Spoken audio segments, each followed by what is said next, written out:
umat muslim yang tidak mengenal Ka'bah, yang juga merupakan salah satu keajaiban dunia. Bahkan jutaan gambar berupa foto, kalender, dan lukisan di seluruh dunia memajang tempat suci umat Islam ini, sehingga yang belum pernah ke Mekah pun mengetahui bentuk Ka'bah melalui gambar tersebut. Yang pasti, Ka'bah menjadi kiblatnya sholat dan sering dikunjungi umat muslim dari seluruh dunia setiap tahunnya, terutama pada musim haji seperti saat ini. Namun selain itu, masih ada lagi beberapa fakta lainnya tentang Ka'bah yang belum banyak diketahui dan tentu saja sangat menarik untuk Anda ketahui. Dan pemirsa, inilah 7 fakta tentang Ka'bah versi on the spot.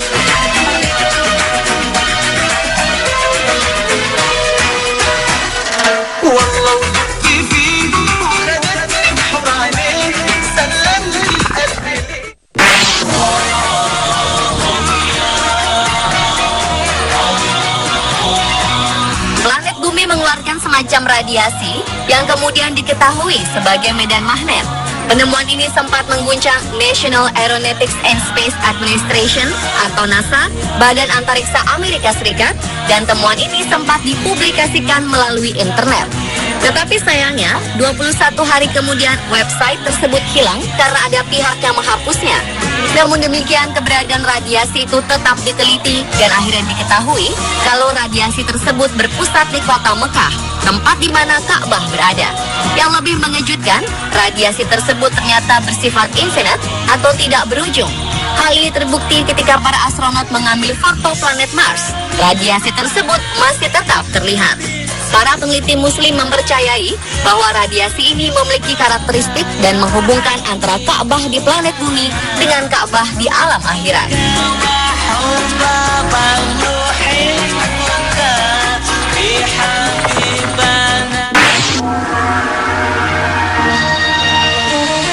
Di tengah-tengah antara kutub utara dan kutub selatan ada suatu area yang bernama Zero Magnetism Area, di mana artinya adalah apabila seseorang mengeluarkan kompas di area tersebut, maka jarum kompas tersebut tidak akan bergerak sama sekali karena daya tarik yang sama besarnya antara kedua kutub. Itulah sebabnya, jika seseorang tinggal di Mekah, maka ia akan hidup lebih lama, lebih sehat, dan tidak banyak dipengaruhi oleh banyak kekuatan gravitasi. Dan oleh sebab itulah, ketika seseorang mengelilingi Ka'bah, maka seakan-akan orang tersebut di-charge ulang oleh suatu energi misterius. Dan ini adalah fakta yang telah dibuktikan secara ilmiah.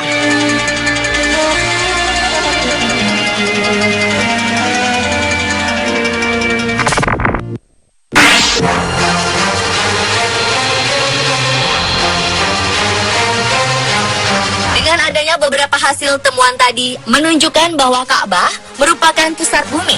Fakta ilmiah lainnya menunjukkan bahwa pusat bumi berada di Ka'bah atau di Mekah dibuktikan secara ilmiah oleh seorang ilmuwan bernama Profesor Hussein Kamel.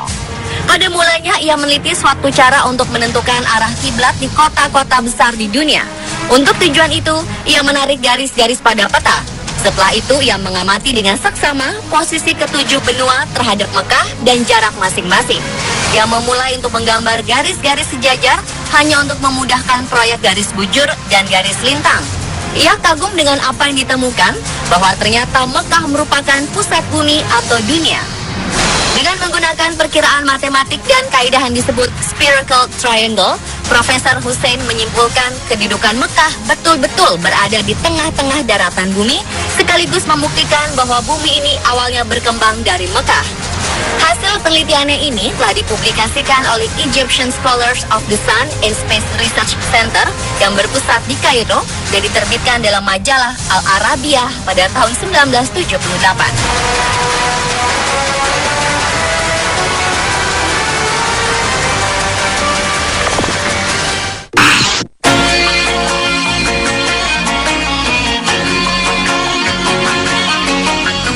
Adalah mengenai batu Hajar Aswad yang saat ini letaknya berada di sudut tenggara Ka'bah.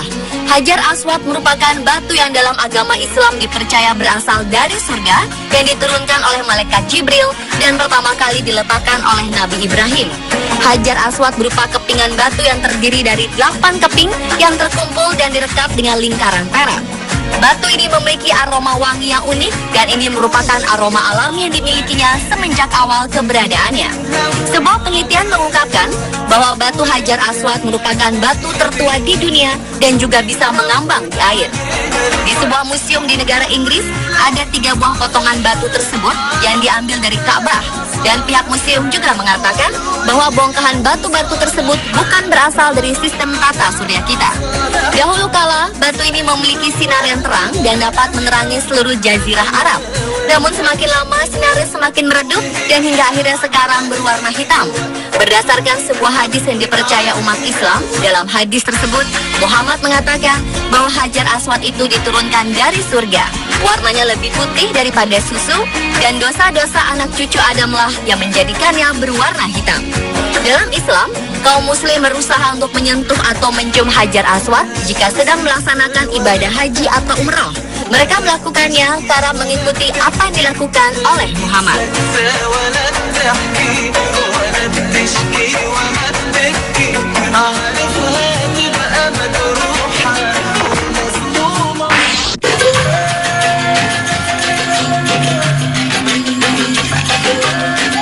Berikutnya adalah fakta mengenai lantai di Masjidil Haram yang selalu dingin meskipun cuaca di sekitarnya sangat panas. Umat Islam yang melakukan ibadah haji salah satunya adalah melakukan tawaf mengelilingi Ka'bah, di mana suhu di Mekah yang rata-rata panas yang mencapai 40 hingga 42 derajat Celcius tentu bisa membuat siapa saja bercucuran keringat dan lebih banyak menguras tenaga.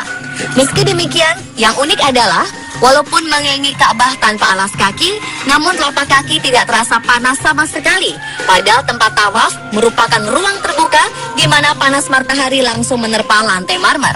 Ini berbeda dengan lantai di jalan. Bila seseorang hendak keluar dari pintu Marwah, saat berjalan, telapak kaki terasa sangat panas bak berjalan di atas bara api. Banyak orang yang berjinjit dan berlari kecil untuk menghindari panas tersebut. Lalu kenapa di lantai 4 tawaf dan di luar Masjidil Haram berbeda 180 derajat? Ini ternyata disebabkan di bawah Ka'bah dan tempat tawaf dipasang air conditioner atau AC agar telapak kaki peziarah tidak melepuh dan kepanasan. Tempat tawaf yang awalnya hanyalah hamparan pasir lapang, kemudian diberi ubin marmer dengan kualitas terbaik yang mampu menahan teriknya panas matahari. Pada masa Raja Fahd, renovasi kembali dilakukan, yaitu dengan membangun ruang bawah tanah. Lantai bawah tanah tersebut dilengkapi dengan pengatur udara AC yang pusat mesinnya dibangun di kawasan Ajfiyat.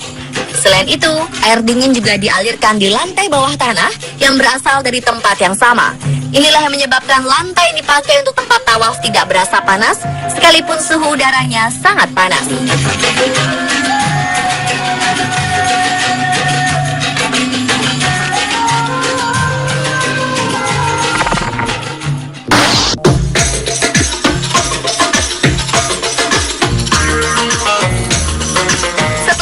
Muhammad berhasil menaklukkan Mekah, kepada beliau diberikan kunci Ka'bah yang telah diambil Ali bin Abi Thalib dari Utsman bin Talha. Namun bukannya menjadikan kunci itu hak milik, sang Nabi justru menyerahkannya kepada Utsman bin Talha yang keluarga dan leluhurnya telah menjadi pemegang kunci Ka'bah turun-temurun selama berabad-abad.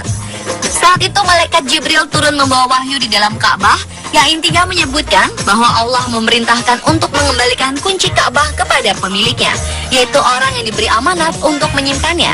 Kemudian malaikat Jibril kembali menemui Rasulullah dan membawa perintah Allah yang isinya memerintahkan agar Rasulullah bangkit dan memberitahu Utsman bin Talha bahwa kunci Ka'bah akan tetap berada di tangannya dan seterusnya dipegang oleh anak keturunannya dari keluarganya hingga hari kiamat. Sejak saat itu, demi melestarikan pesan Rasulullah, maka tidak ada satupun khalifah, sultan, raja, bahkan orang paling berkuasa di dunia yang mampu memasuki Ka'bah kecuali setelah meminta izin kepada keluarga kecil Mekah ini. Dan pada masa sekarang ini, keluarga keturunan Utsman bin Talha senantiasa dikawal polisi dan dilindungi oleh pemerintah Arab Saudi.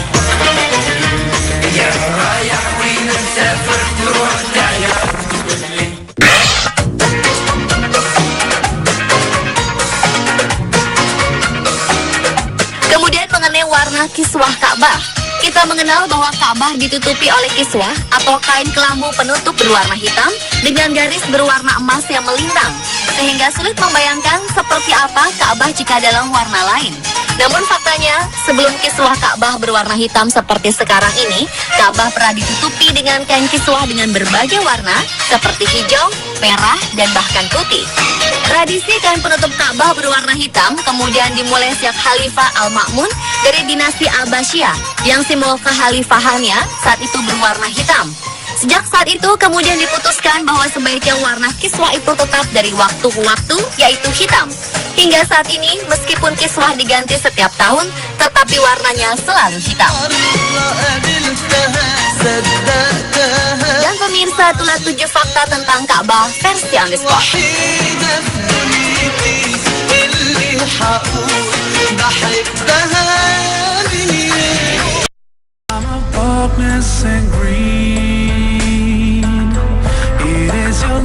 Ka'bah merupakan bangunan suci umat Islam berbentuk menyerupai bentuk kubus yang terletak di tengah Masjidil Haram di Mekah. Ka'bah menjadi patokan arah kiblat bagi kaum muslimin untuk melakukan hal-hal yang bersifat ibadah, terutama sholat. Sebuah tanda kebesaran Allah Subhanahu wa Ta'ala terjadi ketika wilayah Masjidil Haram terlihat bercahaya dari luar angkasa. Hal ini diungkapkan oleh seorang astronot India bernama Sunita Williams.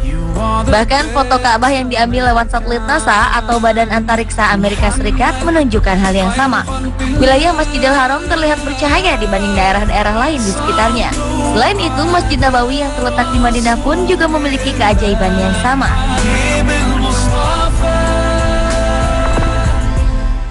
Every time you feel like you cannot go on, you feel so. Ada sebuah kisah unik mengenai Al-Quran tertua di Asia. Al-Quran yang berasal dari Kabupaten Alor, Nusa Tenggara Timur ini menyimpan sebuah kisah yang mungkin menjadi salah satu bukti akan kebesaran Allah Subhanahu wa Ta'ala. Saat itu terjadi kebakaran besar yang melanda rumah tempat penyimpanan Al-Quran milik Kesultanan Ternate ini. Namun anehnya, meski seluruh rumah beserta isinya hangus terbakar, kitab suci ini tidak terbakar. Hingga kini Al-Quran ini masih tetap terawat dan utuh.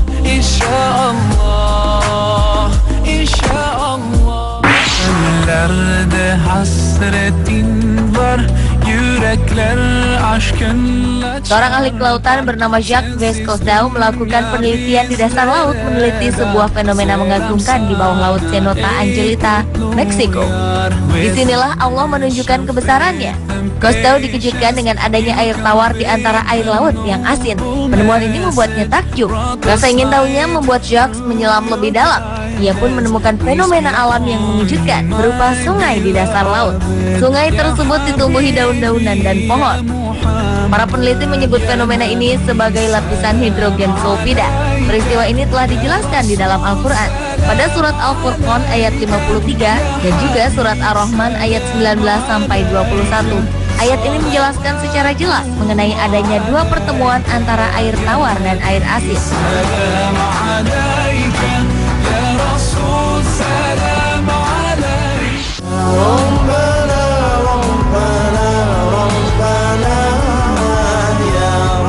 Tanda kebesaran Allah berikut dialami oleh seorang astronot muslim asal Malaysia, Sheikh Muzaffar Shukor.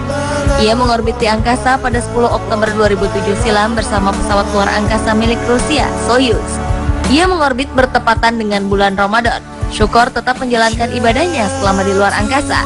Ajaibnya, selama di luar angkasa, Shukor mengaku mendengar azan berkumandang. Tentu saja hal ini memudahkan dirinya menjalankan sholat. Hal ini terdengar mustahil, mengingat dalam ruang hampa dan jauh dari bumi, azan terdengar hingga keluar angkasa. Namun itulah tanda kebesaran Allah yang ditunjukkan kepada hambanya bernama Shukor.